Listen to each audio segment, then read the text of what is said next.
সংসারের শুধু কাজকর্ম করতাম। তারপর আস্তে আস্তে হস্তশিল্পর যত প্রকার কাজের ফাঁকে ফাঁকে এই কাজগুলো আমি শিখেছি। তো দেখা গেছে যে যেরকম বিলুপ্ত হয়ে যায় সেরকম হয়ে যাচ্ছিল। তারপর যাই হোক আমরা কিছু উদ্যোক্তা আছি, করতেছি কাজটা আবার নতুন করে। আমরা যেরকম কুশন কভার, শাড়ির কাজ, বেডশিটের কাজ, তারপর বাচ্চাদের সুন্দর সুন্দর ড্রেস এগুলো তৈরি করতেছি। চলে ভালো, চাহিদা আছে। হস্তশিল্প পারিবারিক ভাবে আমার একটু সচ্ছলতার দরকার, ছেলে মেয়েদের মানুষ করার জন্য আমাকে এই যে কাজটা শিখতে হয়েছে। শুরুতে নকশি কাঁথা, তারপরে কুরুশের কাজ, যাই হোক হাতের কাজ, সুই সুতার কাজ এগুলো দিয়ে শুরু করছি আমি। শুরুতে আমি 2001 সালে আমাদের পাশে বিসিক ছিল। বিসিকে আমরা ট্রেনিং নেওয়া হয় সেলাইয়ের উপরে। ট্রেনিং নেওয়ার পরে বিসিক থেকে আমাকে 5,000 টাকা ঋণ দিয়েছিল। পণ্য কিনে, সব ধরনের অল্প অল্প পণ্য কিনে ওই যে শুরু করছি আমার আর কি জীবনে এই যে যাত্রা। যে অনেক কষ্ট করে এই কাজগুলো আমাকে শিখা লাগছে। সারাদিন সময় পাইনি, রাত জেগে জেগে আমার কাজ করা লাগছে। যখন কাজের চাপ বেশি হতো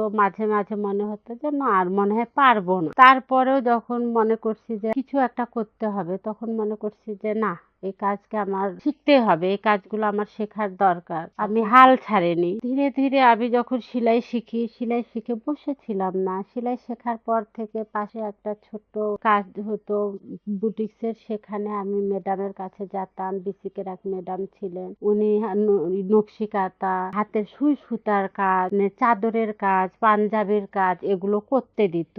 বসেছিলাম না। সেলাইয়ের কাজ শেখার পর থেকে আমি কাজ করতাম করতে করতে এক সময় সমাজ সেবায় নিয়োগ পাওয়া গেল। নিয়োগ পাওয়ার পরে আমার মেয়ে বলতেছে, মা নিয়োগ এসেছে, ওখানে মহিলা টিচার নিবি, তুমি তো সব কাজ করতে পারো, ওখানে আবেদন করো। পরে সমাজ সেবায় গিয়ে আবেদন করলাম। আবেদন করার পরে আমার কাজ, আমার দক্ষতার যে কাজের উপর যে সার্টিফিকেট গুলো আছে সেগুলো স্যারেরা দেখলো। দেখার পরে ওটাই আমার সবচেয়ে বড়ই ছিল। পরে আমার চাকরিটা ওখানে হয়। মাসিক আয় আপনি 6 থেকে 7,000 টাকা আসে।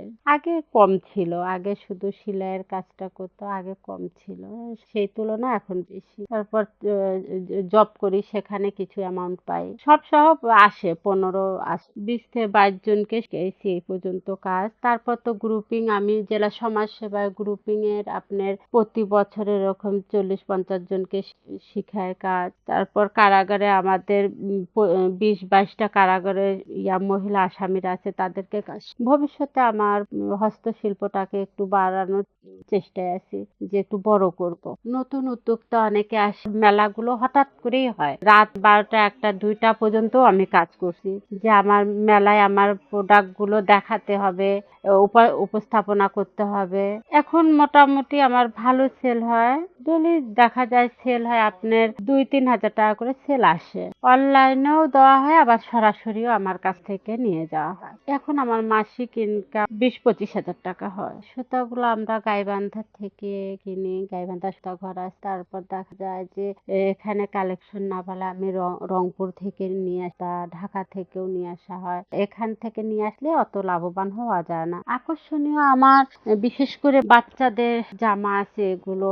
তারপর আমাদের পূজা করি আমরা, যে গোপাল ঠাকুরের আমাদের পূজা হয়, সে ঠাকুরের জামা আছে, শাড়ি আছে, ওড়না, থ্রি পিস। বাচ্চার একটা জামা, এগুলোর দাম আপনার 300 টাকা। গোপালের ড্রেসটা আমরা 100 টাকা রাখি, 120-100 করে রাখি। অনলাইনে নক করলে আমাকে পাওয়া যায়। প্রিয়াঙ্কা হস্তশিল্প। রেলগেট থেকে আসলে আমাদের পশ্চিমপাড়া প্রাইমারি স্কুল সংলগ্নে আমাদের বাসা, সাদুল্লাপুর রোড।